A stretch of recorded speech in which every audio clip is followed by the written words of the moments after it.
Okay, so we are going to be re-entering this same sort of topic. We're going to talk about passages that can be personalized. It's very broad, or it's a very broad array of passages.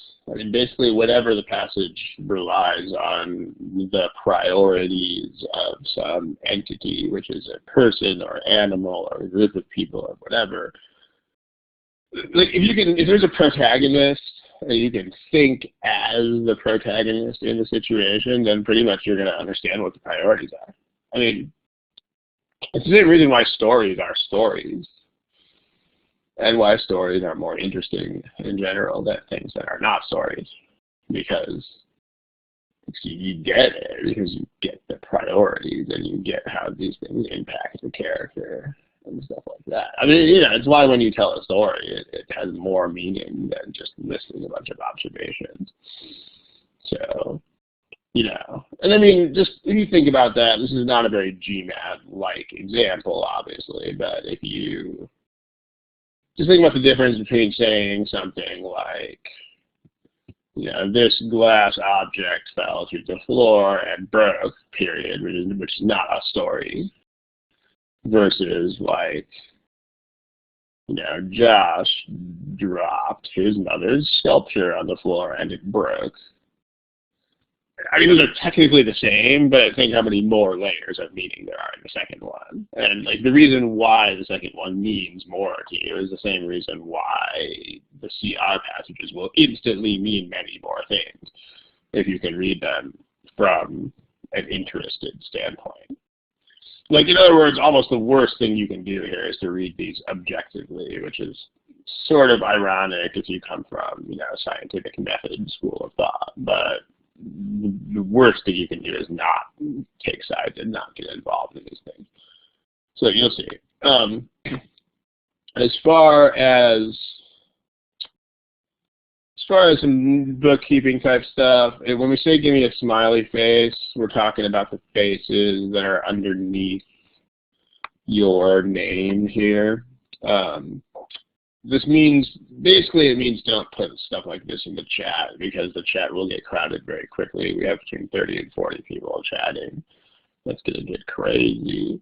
So, but underneath your name, which fortunately for you is not Ron Perlwall, you will see this emotion icon thingamajig. So smiley face, that's what that is. And then for multiple choice questions, please use the choices that appear in the same sort of place. The choices are underneath your name. You'll see this letter A there. And then when you click that, you'll be able to pick A, B, C, D, E. Those things, when we put a question on the board with multiple choices, I will wait at least a little bit to try to give everyone time to answer it, because the point is that the GMAT makes you answer all the questions. So there's no such thing as not answering a question on the GMAT. So accordingly, we shouldn't not let you answer a question here. Shouldn't be a thing. Also, make sure you click once. If you click it twice, you will unanswer the question. So if you have an answer, click it just once. If you change your answer, click the new answer just once. And then nothing beyond that. Okay. Last but not least, copyright notice. All of the questions that follow are from the GMAT software, the free GMAT software, by the way, specifically, not just the GMAT. There's some confusion here, but we can't use questions from the paid software. We can't do it. So GMAT has asked us specifically not to use any of the paid materials. So that's primarily the OGs, but it also includes any of the paid patches or question marks that go with, or sorry, question packs that go with the software. Can't use them. Okay, let's do one. Let's find a question for you to do. How about this? Remember where you find the answers to multiple choice questions. We find them there. There's no caption. There should be a caption. This is where you find the answers to multiple choice questions. All right, give it a shot.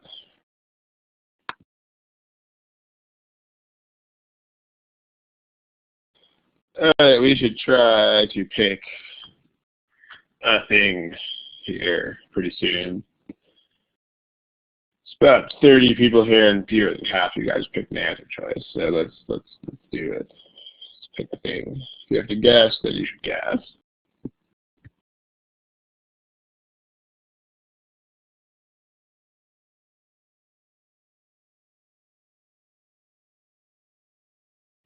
Okay. There's still a bunch of people who haven't picked an answer. If you are named Carissa or Anna or Bharat or Ryan or she picked something. Okay. There are two mostly popular answers here, which are A and C, but there are at least some people picking every choice. So let's talk about personalizing it, because,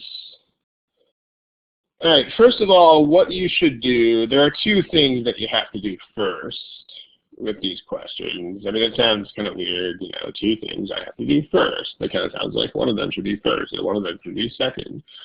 But meaning you don't really have to do these in any particular order, but you do have to do them before you can really process this the way that you should.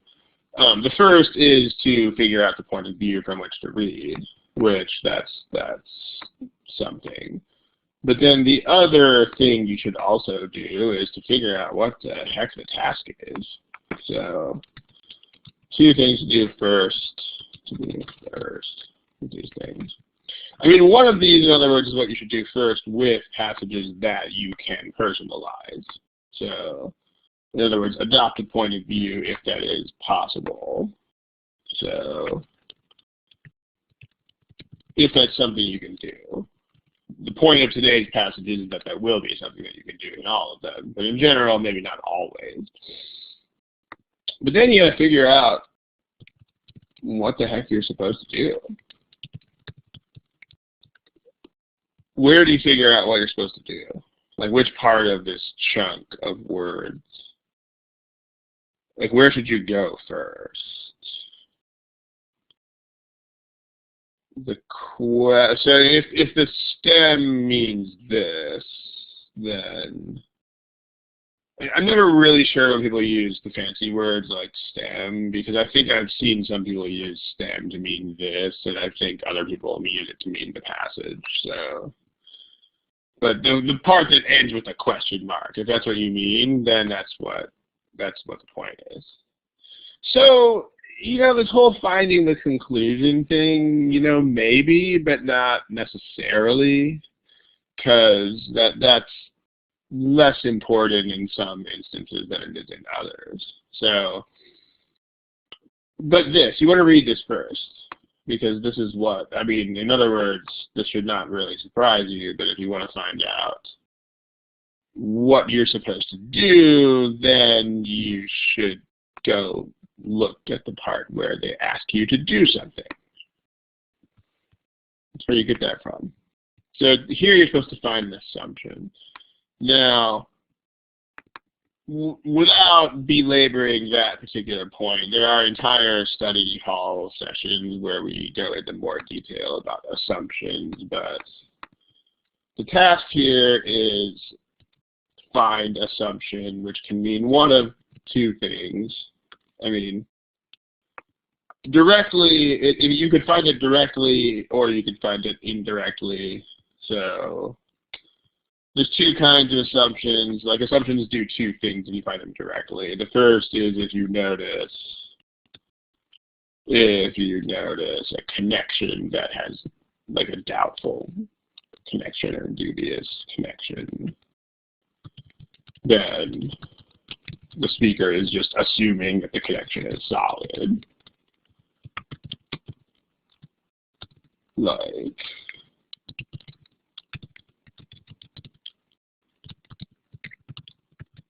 if I say you are wearing a suit, therefore you must be an honest person, okay, that would be a very dubious connection. Like I'm making an assumption that people who wear suits are not liars. That's probably a very bad assumption. Maybe a good point.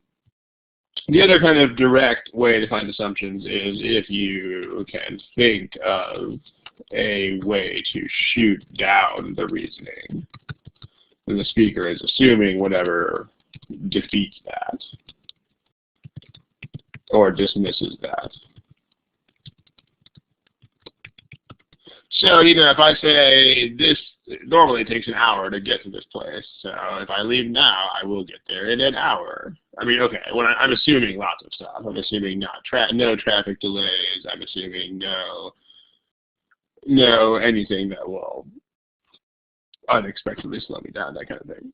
And then lastly, there's indirectly, which this tends to, for people who struggle with these kinds of questions at least, in my experience, this tends to be a little bit better because it's more concrete. Because remember that assumptions are necessary. So that's what the word assumption means. It means it's something that's necessary even though it hasn't been stated. So in other words, this means if it's false, then the argument falls apart. So what you can do is you can start from an answer choice. You can make that answer choice false, and the argument should be destroyed. And I mean, what's effective here, there's two things that are attractive about this kind of approach. The first is that if you notice, to find an assumption directly, you have to kind of just see stuff. Like you have to notice that there's a connection that's dubious, no one's going to point it out to you, or you have to think of some external way to shoot down a conclusion. Like if I say, I'm going to leave now, therefore I will get to this place in an hour, you need to just think about stuff like traffic because I haven't thought about it, and that's the whole point. So that's a disadvantage there, is that to directly find assumptions, you kind of have to come up with stuff out of nowhere. But to find assumptions indirectly, you just start from the given choices, and also it's usually very, very unsubtle because the correct answer, when you reverse it, will destroy the argument completely, and the incorrect answers will either do nothing or they will, in fact, make the argument better. So, okay, but this is the task. So let's do it this way. Let's make them false. I mean, at least let's keep in mind that's the thing that we can do. So that's what we're supposed to do. Now let's talk about adopting a point of view. And notice you might need to read through the words more than once. You might need to browse them and figure out a point of view and then read them more thoroughly. That might be a thing that you have to do. So, in other words, one big mistake, big, fat, huge mistake that I see a lot is people thinking that they should just be able to read these words in a straight line and then be done. Not really how it works. I mean, if you think about reading anything critically in real life, it's vanishingly rare that you can do that.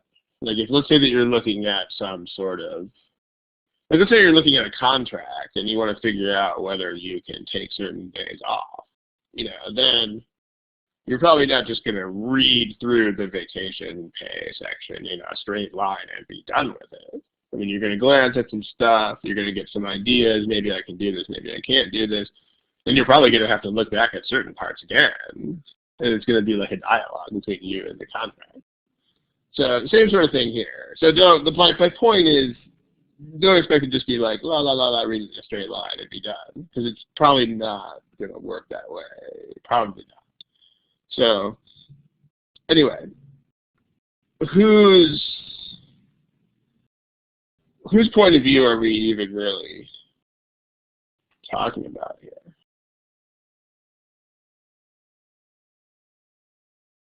This might take a bit of thinking. So, I mean, the conclusion, let's go with let's see, Serge says we should find the conclusion. So the conclusion is this, basically.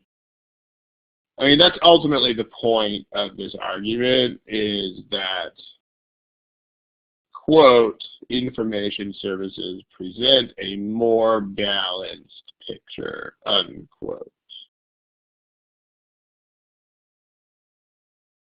So what in the world does that mean to whom? Yeah, Wilson, because I mean, the point of view, if I say this is the picture that is presented, like whenever you're talking about communicating a message, and this is just sort of common sense, whenever you're talking about communicating a message, the only thing that matters in actual praxis is like the message that the person gets. Like what I mean to say is totally not the point, and what I am trying to say is not really the point either. What matters is what the person gets from it. So when we say information services present a more balanced picture, that means ultimately the consumer of the services, like the person who is watching the television or looking at the internet. That's the hot point here. Like that's what matters.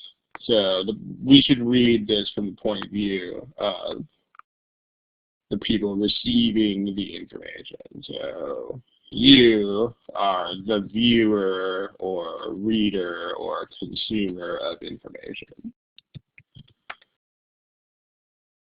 So what they're saying is that they're saying ultimately that if you get information services, it means like the internet. So what they're saying is if you use the internet, you will get a more balanced picture. Like you will not get as unbalanced of a picture. Okay. So let's simplify the argument. This is just a fact. This just says you can get information on the internet now. Great. Okay. That's just background. You can sometimes, on the internet, you don't have to watch the local network news, because the local network news sometimes is biased. And instead, you can get stuff directly from news sources. That's what they're saying on the internet. On the internet, you can get the news directly rather than through intermediaries, middlemen, so to speak. So you will get a more balanced picture. I'll fix the typo. This is what the argument says. You will get a more starts with M, balanced picture. Okay. I mean, we'll talk about the negating the answer choices here in a sec. But can anybody think of an issue with this? I mean, let's think about someone who's actually browsing the internet and who is interested in things like politics. I mean, what this is saying is that you're gonna get a more balanced picture. I mean, do you have any friends who are like super politically active who are also on the internet a lot? Because if you do, you could probably see what the problem is here. We'll present. Okay, so there's the first thing, right? You need to assume that the internet is. So, like, in other words, let's look at this. Let's look at possible issues with this. So when you look at assumptions, you need to try to figure out what would shoot down this argument. So one way to shoot down the reasoning would be what I want to say that's pronounced Beishi. Maybe I'm wrong. If I'm wrong, correct me. Well, okay, cool. That's how it's pronounced. At least as close as I can get without tones. if I tried to do times, that would just not end well. If I tried to shoot down this reasoning, one way I could shoot down this reasoning is like, what if the internet sources are unbalanced? Okay, that's basically what this sheet is saying. Okay. I mean, another thing, at least what comes to mind with me, like I have friends who are very ardent about their political views and who also are on the internet a lot, and like balance with these friends is just, it's not a thing. Like, if I have friends who are very, very, very liberal and who spend a lot of time on the internet, they will probably spend all of that time looking at very liberal websites. So in other words, there's also that, right? What if the browsing isn't balanced? What if the browsing itself, like selection of sites, okay? Or what if it's easier? Or if it's easier to find more of the same type of sites? So,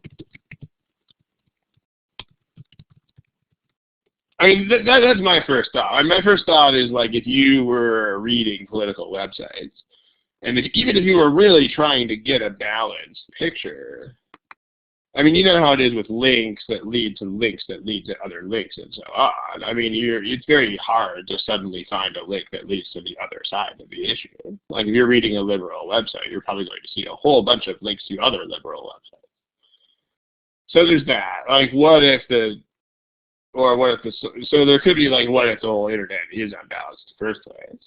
It could also be, what if the form of browsing the internet leads to lack of balance, which is kind of the same thing.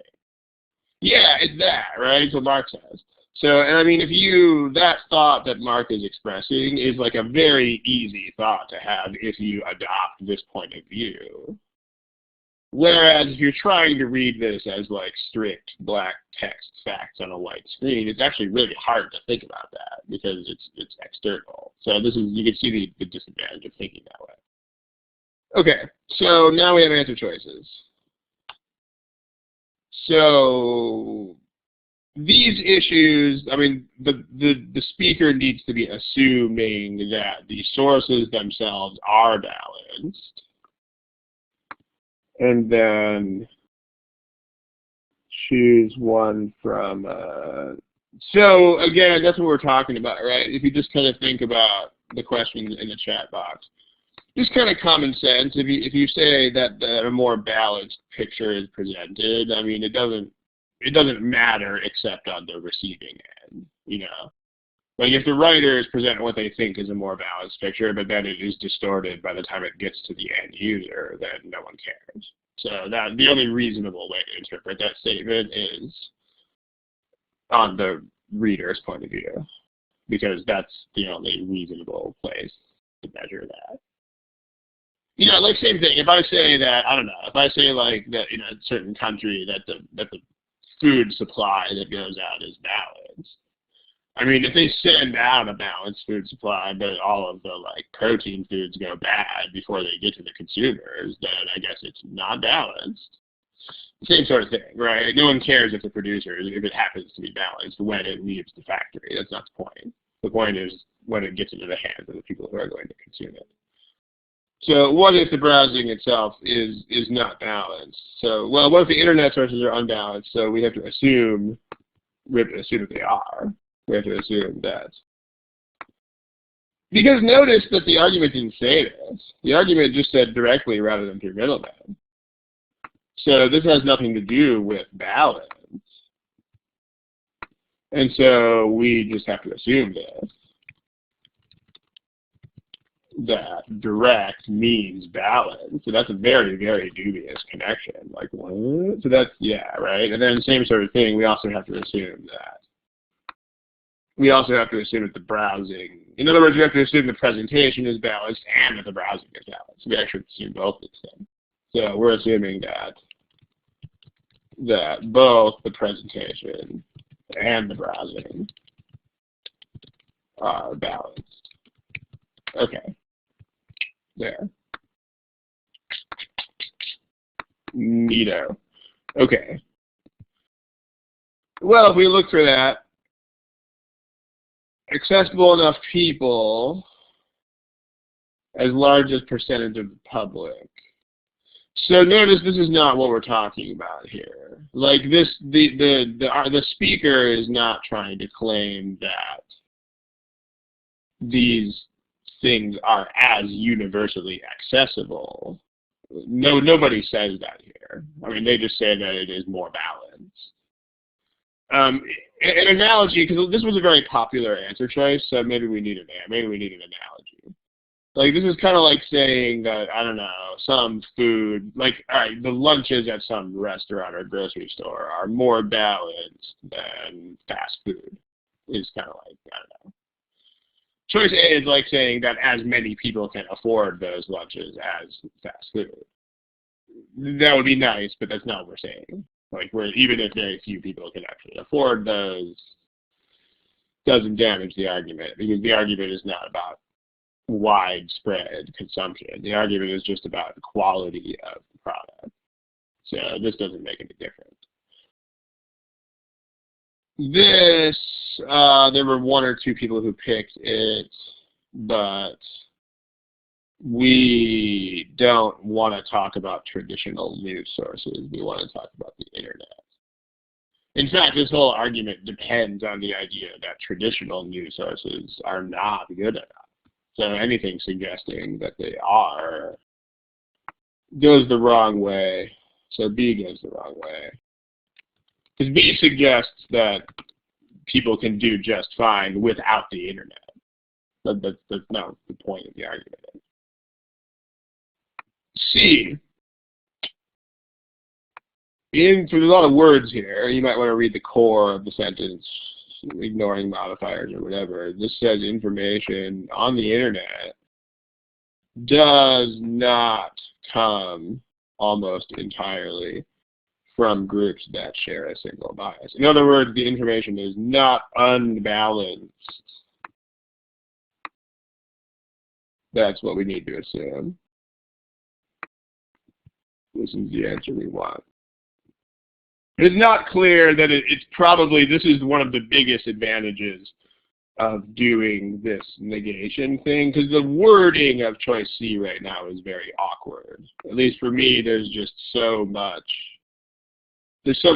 negation happening there. There's so much indirectness that it's very hard for me to process that sentence. So, but making it false, this is a very convenient thing to make false. We'll get there in a second. Choice D, traditional news sources are not accurate. That's not the point. The point is nobody is saying that traditional news sources lie or distort. That's not what anybody says here. What people are saying is just that they don't present everything. Like they omit certain points of view. So that's why this is not a thing. It's just not what the argument says. Because remember, assumptions have to be necessary. Like if you randomly added choice D in there, then it might seem to strengthen the argument, but that's not what assumption means. Like assumption means necessary in the current argument. Like the current argument depends on it. So are you talking about choice C, Canal Garage? If you have issues with that, then one way to attack that is to take another approach, which we'll do in a sec. Because if the sentence itself is a negative, then making that sentence false is usually very easy and convenient. So we'll get that. So let's table that question until we look at negation. Most people who get information from traditional news sources, like E is kind of like B. I mean, again, E is saying that the problem with the traditional sources doesn't even exist really in the first place.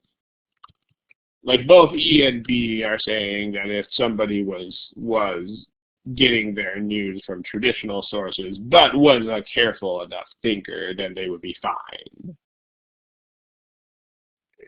because the other thing is, because assumptions can't go against what you're saying. I mean, that should be basically common sense. But my point here is that traditional news sources are not good enough.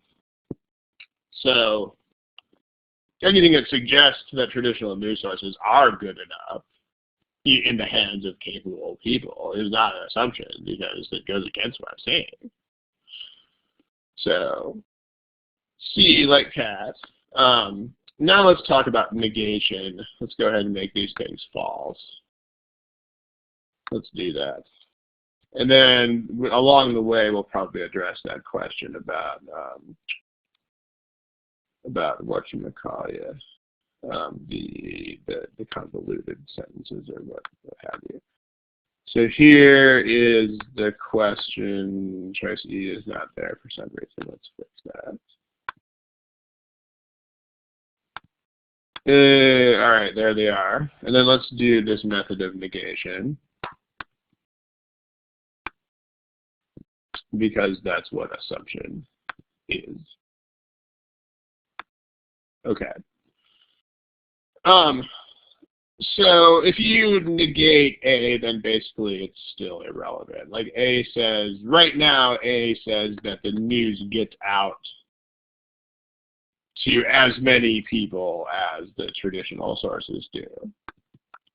So if you make this false, then the internet news doesn't reach as many people. But again, this is still not relevant. This is still not the point at all. Like, this is not an argument about widespread dissemination. This is just an argument about the quality of the product. So, I mean, in fact, even if only 2 people have internet access, this argument is still unaffected by that.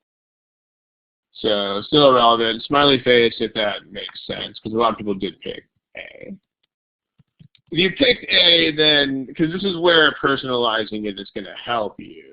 I mean, if you are the consumer of information in this problem, if you understand what the words are saying, you'll understand that they're telling you, like, the picture that you get is a more complete picture. It doesn't mean that all of your neighbors get the same picture. So you can be the only person with internet access. That's fine. So B, if you make B false, I mean, let's do B and E at the same time. Not a room here, so I'll do it down here. If you make B false, right now it says people can get a thorough understanding if they just go through information from traditional sources carefully enough. So if you make that false, then that means even if people are very careful about it, they cannot get a thorough understanding from traditional news sources. I mean, if this is true, then this definitely helps the argument, because this is a very, very strong point now in favor of, wow, these people need to go on the internet. So that's the worst possible outcome. Remember, when you make these false, you're supposed to destroy the argument. You're not supposed to give additional ammunition to it. So that's bad. Same thing with choice E. If we make E false, then we get people cannot easily identify bias in traditional sources. Again, this helps the argument, because this really just cements the idea that traditional news sources are going to be unavoidably biased. If they could recognize it, they could possibly mitigate it or something, but no, not if they can't recognize it. Okay, if we make C false, so, and maybe this will answer the question that Kanagaraj asks about convoluted blah, blah, blah, blah, blah. I mean, if does not come almost entirely is false, then you get comes almost entirely. So, you know, if that's not clear, then take a shorter sentence first. Like if I say your clothes are not almost entirely made in China. If that's false, then your clothes are almost all made in China. I mean, again, you're not doing this with rules. You're just doing it with your intuition, because actually negating statements with rules is really hard to do. It's really, really, really weirdly hard, and you shouldn't do it. You should just kind of common sense think about what it means for something to be false. So if C is false, then you get that the internet news comes almost entirely from one side of the issue, which is what shares a single bias means. Well, this is pretty clearly going to destroy the argument. Because if that's true, then this is definitely not a balanced picture. I mean, notice this is not subtle either. Like, this is one thing that's very cool about assumption problems, is that you will not just weaken an aspect of the argument. Like, when you make the assumption false, the entire argument will be totally destroyed. Like, it will just not work at all anymore. So this is definitely one. Last thing is D. D says that traditional news sources are accurate. Traditional news sources do report accurately. See, here's the point, though, right? Again, that has nothing to do with the problem. The problem is not accuracy. The problem is selectiveness. So this seems like it's a point in favor of the traditional sources, but this does nothing whatsoever to address the actual issue, which is that the reporting is selective, not inaccurate. So, I mean, in other words, that's not what they're saying. They're saying the news only gives you one side. So even if that one side is extremely accurate, that's not going to help anybody. So hopefully, hopefully the deal with the convoluted sentences is addressed here. I mean, if there are too many words in the sentence, then pick out the functional part of the sentence and try to make a simpler example of it. Like if does not come almost entirely is too hard to interpret, then just pull those words out of there and put them into a simpler sentence, and you will probably find that they are easier to deal with. Okay. Other than that, I think that's good for this one. If you have questions, feel free. If not, let's grab another problem. Let's see. Let me find one. How about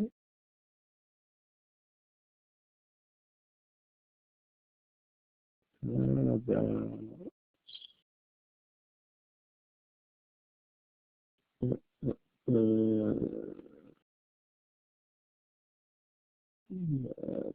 see.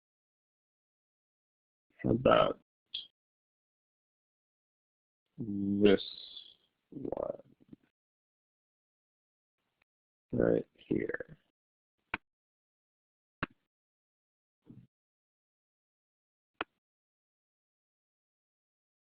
Go for it. You know where to find multiple choice answers. Those are here.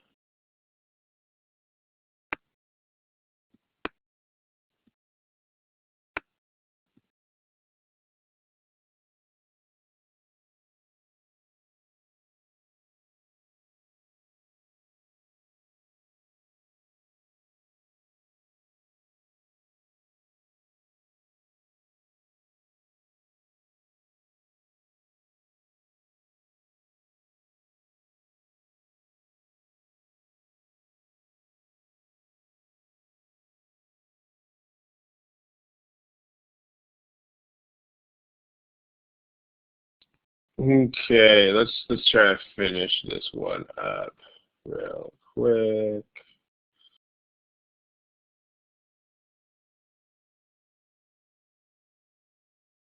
Don't have something, then pick something. Remember also the question is a bit indirect this time. The question is actually asking you for something that would specifically be a wrong answer if it did not say accept. So All right.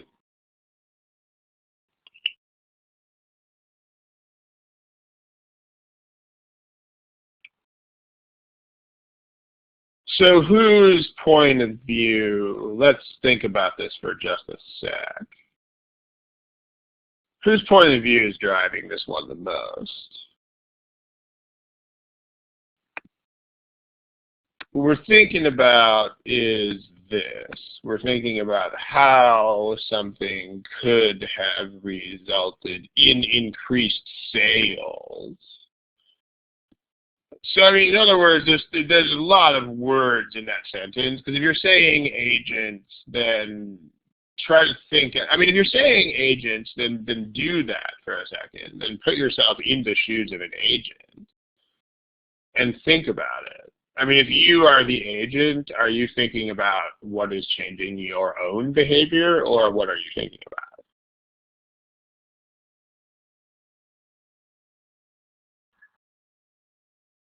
If you're an agent, yeah, if you're an agent, the very first thing you're going to do is think, does this mean that the person will buy insurance from me? So, I mean, so meaning if you think as the agent, you're not like wrong, but it's a stepping stone. It's like a middle step, because ultimately this problem is not about what the agents do or don't do. I mean, you know what they do, and that's not the point. The point is, what are the consumers doing? The point is, like, are the consumers buying additional insurance? So, an increase in sales is a thing, but that's not really a point of view, because sales are not a person or thing that makes a decision. So, but increase in sales means you should translate that into whose choice is that. I mean, increased sales are always the buyer's choice. I mean, the only time that they are ever not is if it's some sort of compulsion, you know, like the state of California makes you buy insurance for your car, or, you know, the communist government makes you buy food from the state store. Unless it's something like that, it's always the choice of the buyer. If you ever talk about sales or not sales, the consumer is the end of that. So ultimately, this means why are the consumers buying more insurance because of this plan? All right, so, and what you're doing is, like, basically the old plan was sell more. The new plan was make the consumer smile. Okay, and so then why are consumers purchasing additional insurance? So you're the consumer is the point, who is at least thinking about, or at least who is considering buying insurance. So why is this policy, where the policy is to make you smile, helping? Yeah, so, I mean, because notice you'll immediately think of some things. Like what Mark says is that high-pressure sales really sucks for a lot of consumers. It just turns them off. So that would be one very good reason, is that low-pressure sales are just inherently more appealing than high-pressure sales. So absolutely, right? So why is this policy helping? So A means that you, like, your friend actually told you about this insurance agency because they were so happy. So this means that you are now going to consider them, and you would not before. Like, if you're the friend, then you are now a potential consumer, whereas before you weren't. So you are now a new potential client. So this definitely helps. It helps, which means to this answer, it is the wrong answer to this question. B is probably I mean, no one picked B because B is so straightforward, right? I mean, because you listen to them, they were able to, like, sell you more stuff. All right, well, that pretty much tells you directly, right? They sold you more stuff. This says that the agents did not fill out the paperwork Well, that doesn't. This goes the wrong way. It just means that they took longer to fill the paperwork out. So I mean, no matter, I mean, you could spin this so that it would be bad or irrelevant. It just depends. I mean, it probably doesn't really go either way, because the point is the paperwork is done after you make a sale. So this doesn't really seem to have anything to do with more or fewer sales. But that's not the point. The point is you don't need to think that much about it. The point is that it should be dreadfully obvious that this is not a point in favor of more selling. I mean, it just isn't. It's either neutral or bad. I mean, if the sale is done before the paperwork, it's neutral. If the sale doesn't go through until the paperwork is finished, it's bad. So this is definitely not the right direction. Notice, in other words, the point is you don't need to split hairs over whether something, so because it's the wrong answer, that actually makes it the answer we want to this question. I mean, the point is you don't need to split the difference between is it neutral or does it go the other way. Like if the question is does it help, as long as you establish that it clearly does not help, you're good. This one is sort of like A. I mean, this just means new clients. So in this case, it's not friends. In this case, it's people who were pissed off at other agencies. But it doesn't matter. It means the policy brought new clients. Made it rain. And then choice E, lots of words, but the core of the sentence says customers approach the agency to buy more insurance. So new clients and or additional volume of sales. That's good, which means to this question it's the wrong answer. All right, any questions about this? Okay, so let's go back to, you guys didn't have as many issues with this question as you did with the other one. So let's kind of go back to this thing here real quick about, because this whole notion of convoluted sentences, let me go back to that in the chat box. Somebody asked about, where was that? There it is. Okay. So let me just toss out a sort of random suggestion. The first thing that I'm going to claim, and maybe I'm wrong about this, but my experience shows me that I'm probably not wrong about it, which is that this tends to be an issue mostly in assumption questions. And does anybody have any idea why? It's not because they are jerks when they write assumption questions. I mean, if that's what you're thinking, then not really. Because remember, with words, these guys tend to be very, I mean, they do tend to write things as straightforwardly as possible. I mean, that tends to sound surprising to a lot of people because a lot of the words are dense and hard to read, but that's not their fault. There's not really a way to make them easier to read. But does anybody know? Yeah, it's that, right? Because notice that most assumptions do something like this. And so you have, like, by definition, most assumptions are dismissing other ideas. So most assumptions are negative statements at least once. And then if the thing they are shooting down is like a negative qualifier or something like that, then you might get a negation of another negation. You know, like if you know what I mean? Like if you, sort of like that one about in this last problem, like this does not come almost entirely from. I mean, that's chunky, but you can't really simplify that. So, I mean, so here's my suggestion. My suggestion is to just try to And there's going to be a couple of benefits from this. Like, think through your own everyday life, which is probably the ultimate in personalizing arguments for instances that could be made into these problems. Then make those instances into problems. Like at least with a stimulus and a correct answer. I mean, you don't necessarily have to make incorrect answers because that's a different skill set.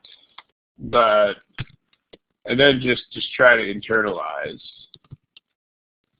how the problems work. And I mean, notice I'm specifically not using the word study because for the most part, this is not conscious studying.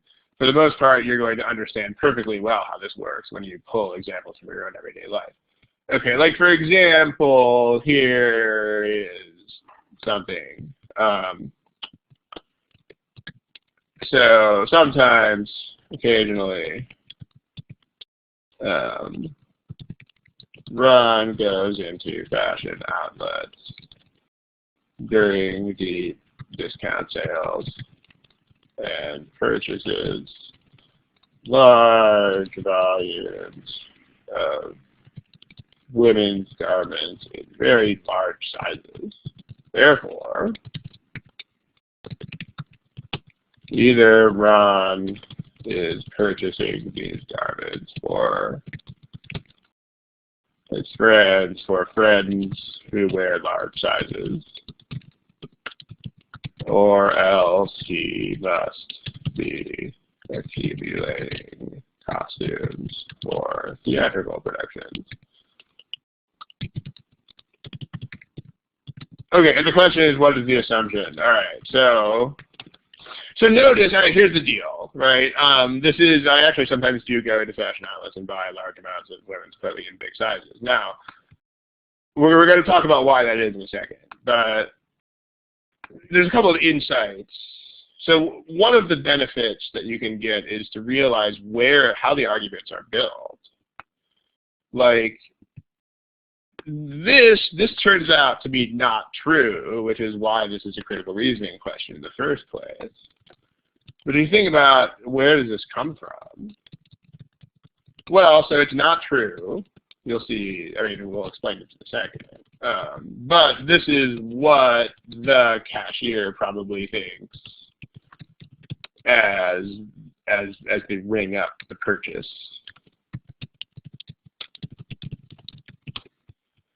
So notice that like this sort of insight is helpful because it helps you understand like where are they getting the statements in these things. So like because in an assumption question, you're pretty much thinking about why the conclusion might be wrong, and so you can personalize this as well. Somebody might reasonably think that, but no. Okay, and then the way I would write a correct answer to this question. So yeah, or you could also that, right? If I were wearing these things or reselling them, that's also that would also be. I mean, that actually turns out not to be the right answer because of what Ron literally does, but that would also be a correct answer if it were there. But here is what actually is the correct answer.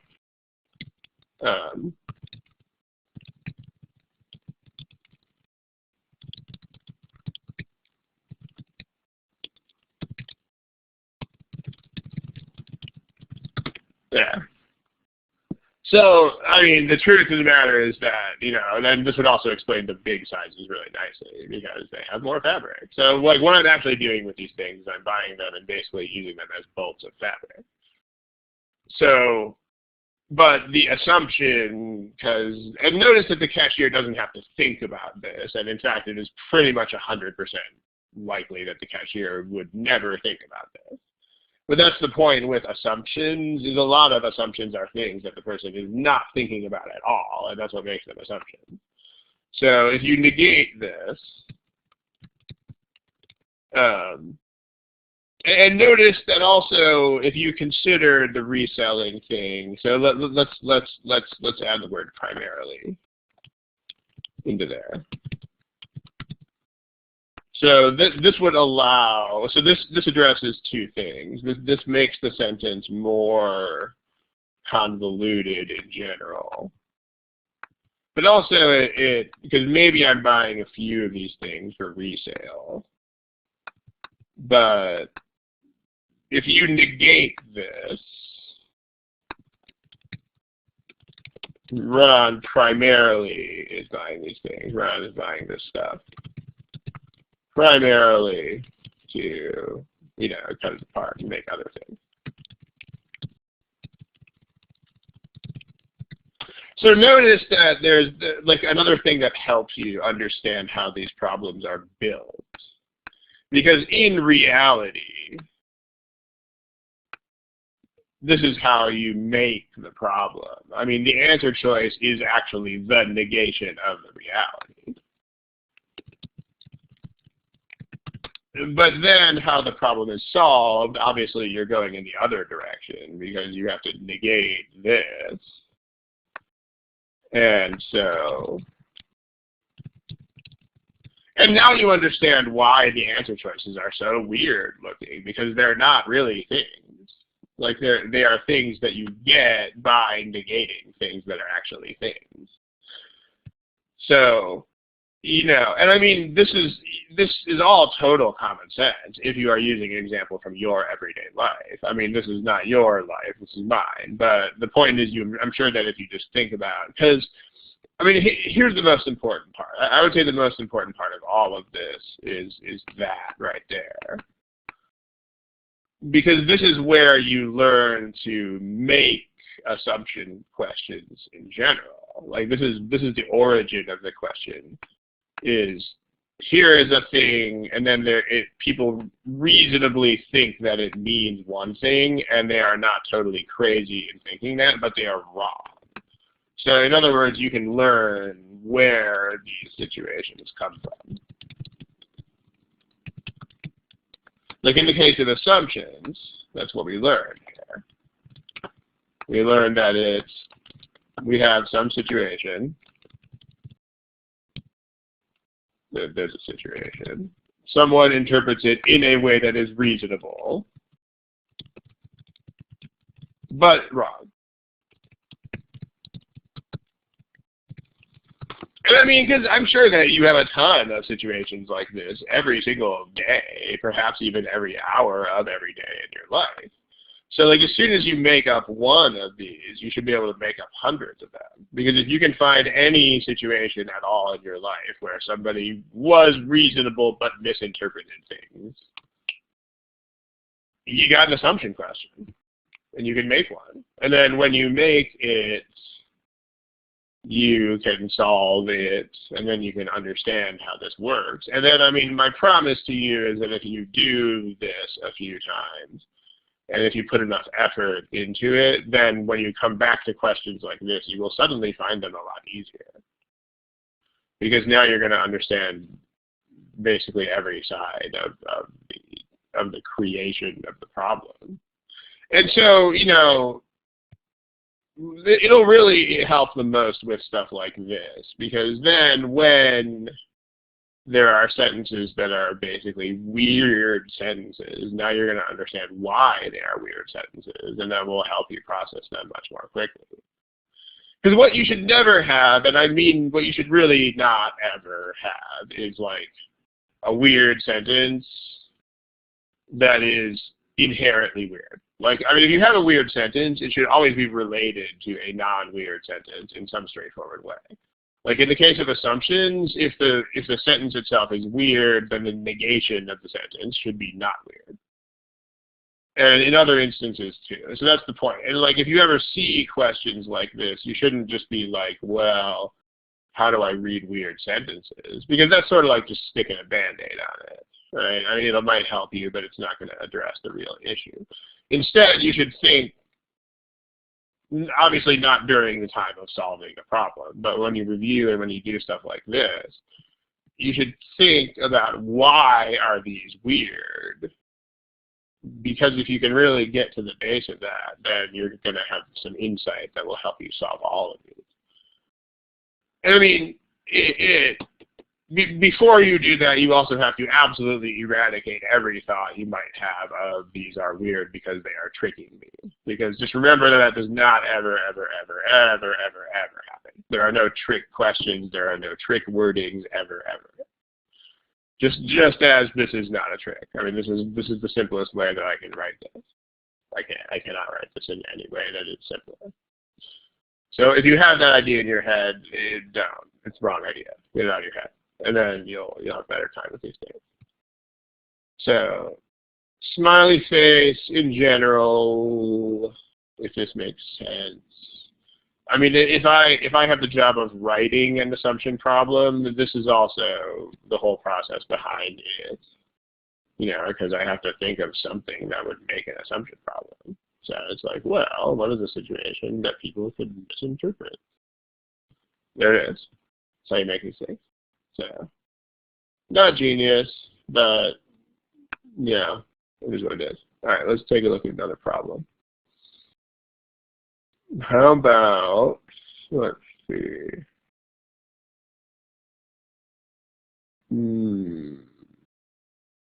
How about,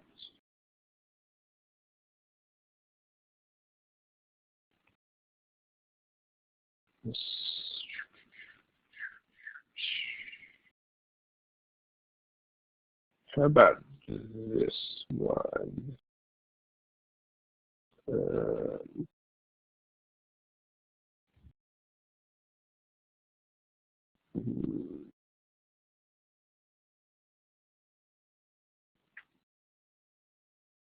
You should see a problem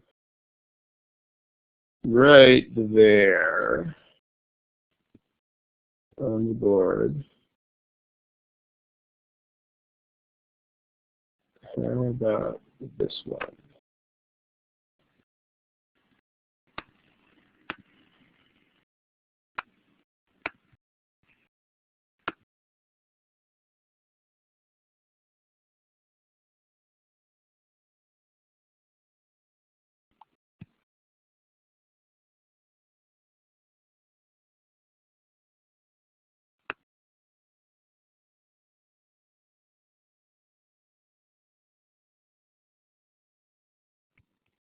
And remember, whenever you are talking about that, you know whose point of view is king.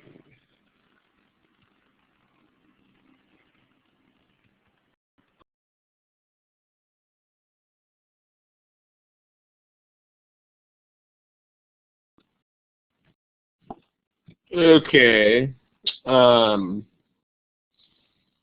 There are two overwhelmingly most popular answer choices here. Those are C and E. We have like two people who are picking other things, but for the most part, it's a contest between C and E. Okay, people who are asking about difficulty level, if you've watched very many of the recordings of these, then you know what my answer is going to be, but the answer is it doesn't matter. It doesn't make any difference. In fact, ironically, just the fact that you are asking this question is proof that the answer cannot possibly help you at all, because if you have to ask it, guess what that means? That means you don't know. And you won't know. Cannot help you. I mean, you can't plan a strategy around things that are unknown and indeterminate. This is important because it's a distraction, and it is a major, major, big, huge distraction. I mean, you really need brain power to solve these things. And if you, like, here's my stupid but effective analogy for this. Let's say that I'm going to shoot a gun at you for 5 minutes and you have to dodge the bullets because you don't want to die. If you are spending any % of your brain power thinking about how difficult was that last bullet to dodge, or about what % of the bullets have landed in this part of the room, you know what? You're probably going to die. if you are not using 100.00000% of your brain for where is the next shot going to hit, let me get out of the way, you're going to die. I mean, this is the same sort of situation. I mean, if you're spending any brain power thinking about difficulty level, oops, you just lost brain power to actually solve the problem with. So don't do it. It's not relevant. It's not big. I mean, every problem is a worthy opponent. You should respect all the problems. It's pretty much the deal. Okay, this problem. So let me make this a little bit concrete. I'm going to choose examples sort of carefully here, but does anybody know this company that I'm going to write here?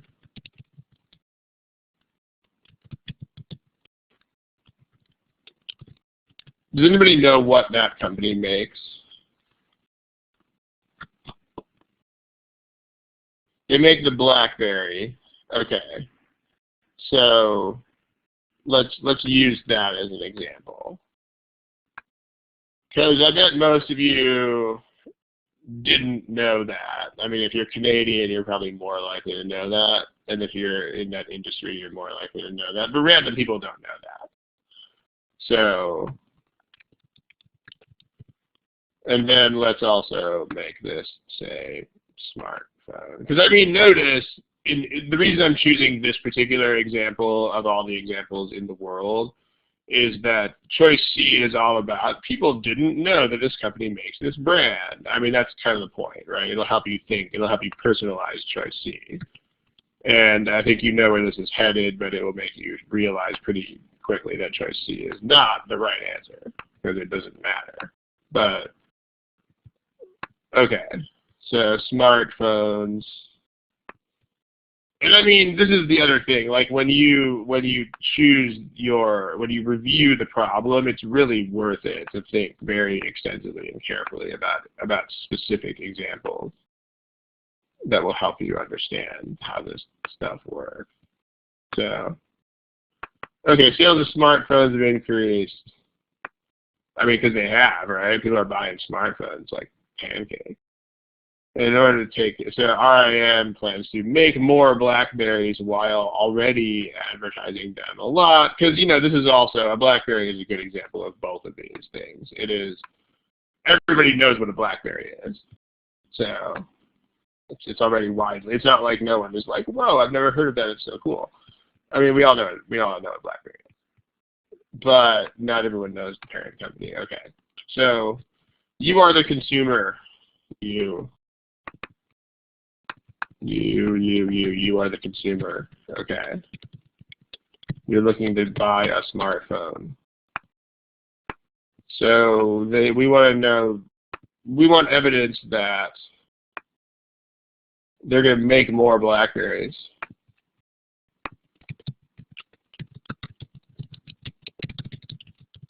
And we want evidence that you will just shrug your shoulders and say, eh.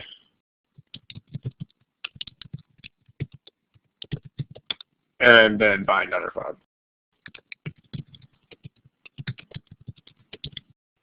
Okay. That's what we want. Well, we want evidence that you will not care. That this will not push you to go purchase a BlackBerry. Okay. I mean, you might think about reasons why this would. I mean, notice that the only thing they're doing is making more of them. So, what would actually be the only reason why this would lead to additional sales? Like, remember, you're the consumer. If this matters, what's the only possible reason that this could matter?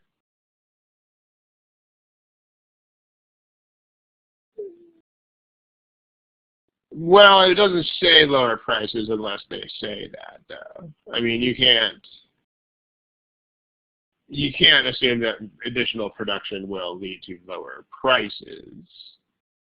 Yeah, it's only if the inventory is all out. I mean, additional production leads to lower production costs, but that is not guaranteed to trickle down. I mean, guys, if they make more iPhone 6s, that is definitely not going to lower the price of the iPhone 6. I mean, think about it for a second. That's how commerce works. The only reason this would directly matter to you is if there are not enough of these to go around. Like, that is the only way this could possibly help. So, that. Like, otherwise this will not matter. Like, unless there are not enough of them. Like, unless these keep selling out, this is irrelevant.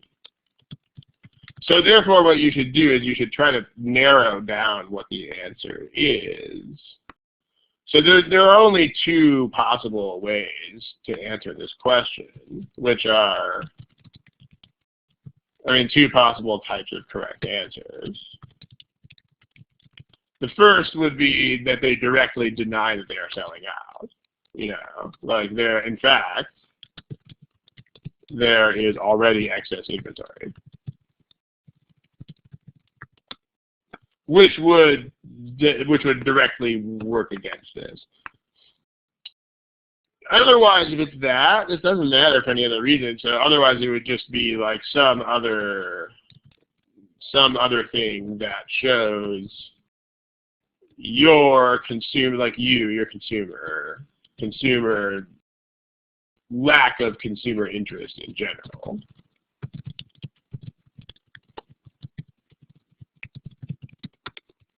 These are the only two things that could have any bearing on this issue. Because notice that all we are doing is increasing production. Not lowering the price, not changing the quality, not changing the product, in fact, in any way at all. And also advertising is already extensive, so we can't really budge that either. So this is it. And you should also do this with critical reasoning in general. You should try to predict as much as you can what the answer is going to do. As long as you are still open-minded about other possibilities. Like, what I mean by that is, if we go back to my example about buying fabric, where was that? Here. So one person in the chat box mentioned the possibility of like wearing these things or reselling them. That's a good prediction, although it turns out not to actually be what is the truth. So the point is, if you would have all of your mental energy invested in that one possibility, then there might be a danger in making predictions. But if you could predict that, but still be open to possibilities like this, then predicting is either good or neutral, and you should do it. That's really a personal quality. Like, if once you've made a prediction, you are just not open to other possibilities, if that's a personal trait that you have, then you should realize that making predictions will be dangerous. On the other hand, if you tend to still be flexible after having made a prediction, then not dangerous. That's not really binary. Most people are somewhere in the middle of that. But you should know where you stand, because that's going to be an important personal angle of it. So, okay. Blackberries. A says their share of all smartphone sales has gone down. That's fine. That doesn't tell us anything. That maybe just means that the other smartphone manufacturers are doing even better, but this doesn't help shed any light on the issue. What is this?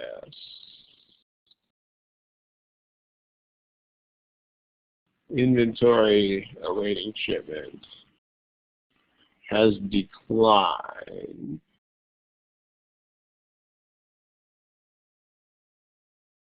What does that mean? Awaiting shipment to retailers. This means they're doing what faster than they're doing what? Yeah, this means that they're shipping them faster than they're making them. So this is a wrong way answer. I mean, this actually points. It's not as dramatic as they keep selling out, but that's where it is headed, right? Like this would mean they're shipping out. They're shipping them out faster than they're making them. So this would actually go to show that it would be a very good idea to make more of these things. Okay, now C is the reason why I chose the particular example of RIM, which is a company that very few people have heard of, and the BlackBerry, which is a brand that everybody has heard of. She is saying that everybody knows what a BlackBerry is, but relatively few people know that it is made by a company called RIM. And you know what? Absolutely nobody cares. There's no reason to think you would care about those.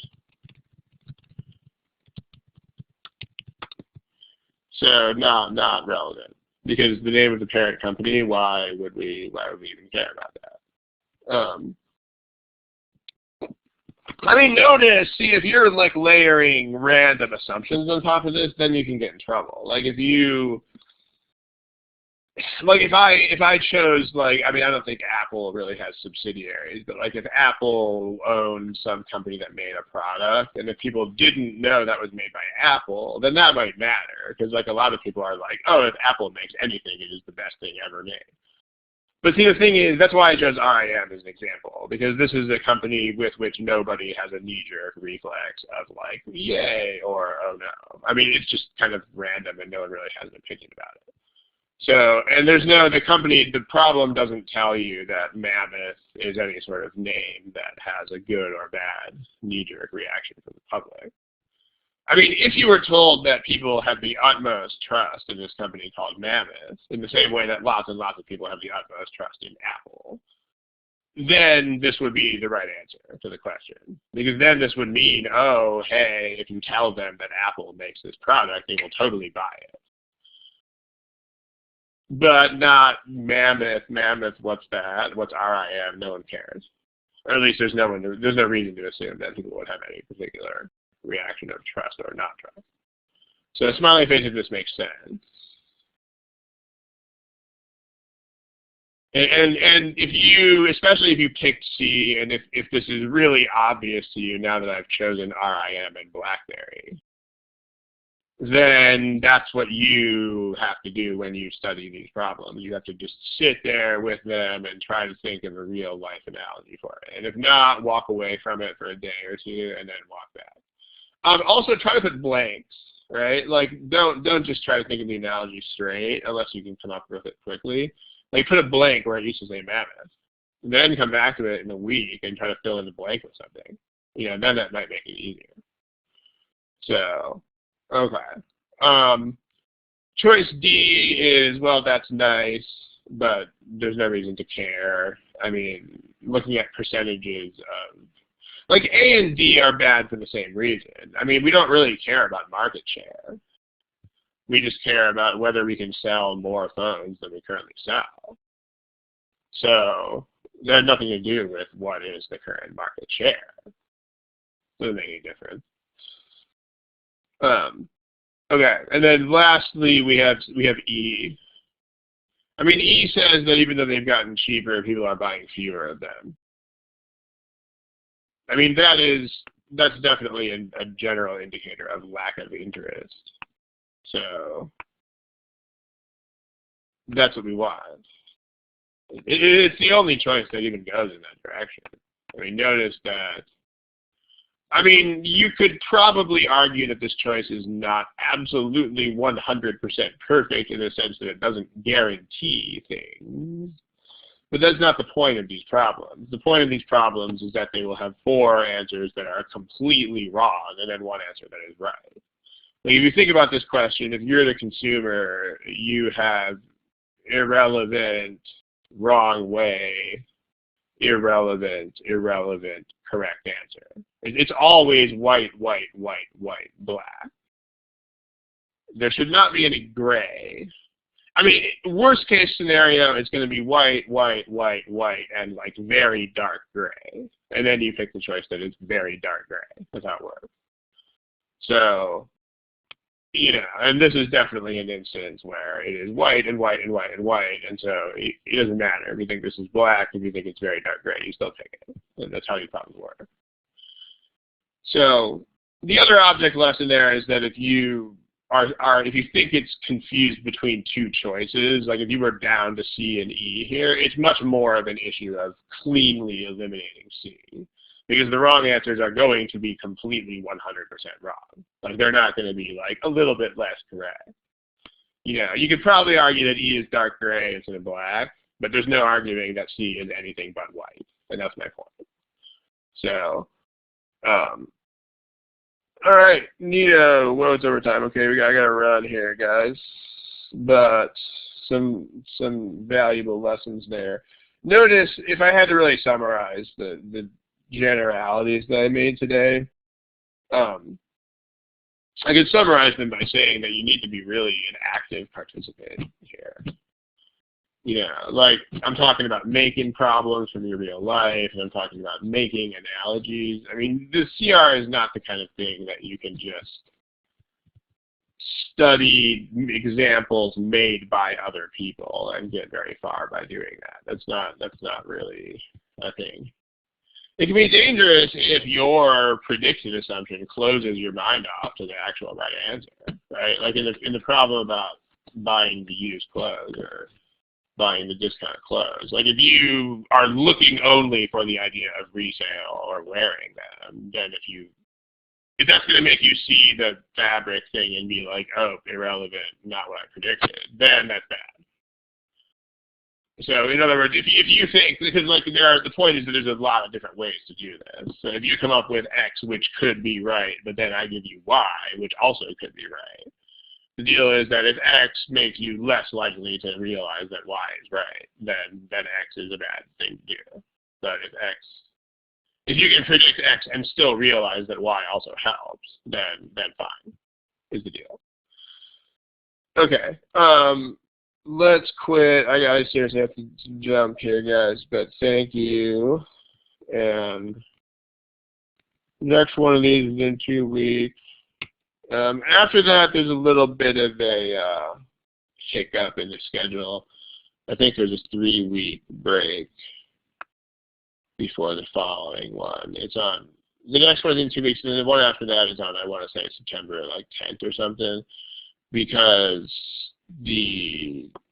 I'm doing some traveling on the Thursday. That is 2 weeks, but it'll be posted.